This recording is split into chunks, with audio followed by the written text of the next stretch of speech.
ඔයාලා දන්නවද මේ වෙනකොට ලොකු ප්‍රශ්නයක් වෙලා තියෙනවා ඉරාන ඇමරිකන් යුද්ධය. ඉතින් පහුගිය කාලේ මම වීඩියෝ දාලා තිබුණා. ඉතින් මේ යුද්ධය ඉවරයි කියලා. ඉතින් ඉවර වෙලා තිබ්බ යුද්ධය නැවත පටන් අරගෙන තියෙනවා. ඉතින් කුවේට් වල බහරේන් වල මේ මැද පෙරදිග ඉන්න ඔයාලා දන්නවා හැමදාම දැන් ඔයාලට එනම් සද්ද ඇහෙනවා.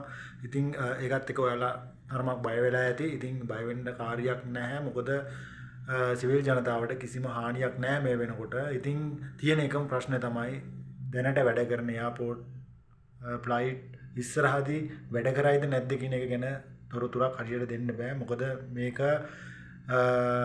ගොඩක් බරපතල පැත්තට හැරෙන විදියක් තමයි තියෙන්නේ.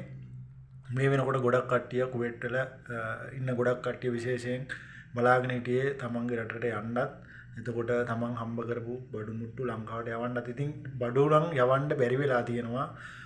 පෙබරවාරි වල යුද්ධ පටන් ගන්න කලින් දාපු බඩු තාම කුවේට් එක ඇතුලේ හිර වෙලා තියෙනවා. ඉතින් ඔන්න ඕක තමයි ප්‍රශ්නේ. ඉතින් එළියේ ඉන්න කට්ටියට කියන්නේ පරිස්සමෙන් ඉන්න ඔයාලා දන්නා මේනකොට බලදියකින් මාර විදිහට චෙක් කරනවා. දැන් කාමරවල ගොඩක් හිටපු කට්ටිය එළියට ඇදලා දාලා තියෙනවා. ඉතින් ඒ කට්ටියට යන්න ඉන්න දෙයක් නැහැ. සමහර කාමරවල 10 15 ඉන්න තැන් තියෙනවා. මේ රස්නේ කාලේ එළිය වැඩ කරන කට්ටිය පරිස්සමෙන් වැඩ කරන්න. මොකද එළියත් මාර මාවුල් මෙහි නීති ගොඩක් වෙනස් වෙලා තියෙනවා. ඔයාලා දන්නා මේනකොට කුවේටිත් බයයි මේ නීති වලට. ඉතින් ඔයාලා දැකලා තියෙනවා දුවානි අරව මේව හැමදේම ගලවලා අයින් කරනවා.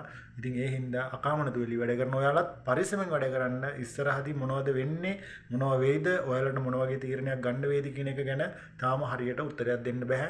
අන්න ඒ හේතුවෙන් තමයි යුද්ධෙත් එක්ක අනිත් පැත්තෙන් කුවේට් වල තියෙන නීතිත් එක්ක පරිස්සමෙන් වැඩ කරන්න එළියේ ඉන්න කට්ටිය පරිස්සමෙන් ඉන්න කියලා මම ඔයාලට ආදරයෙන් ඉල්ලනවා.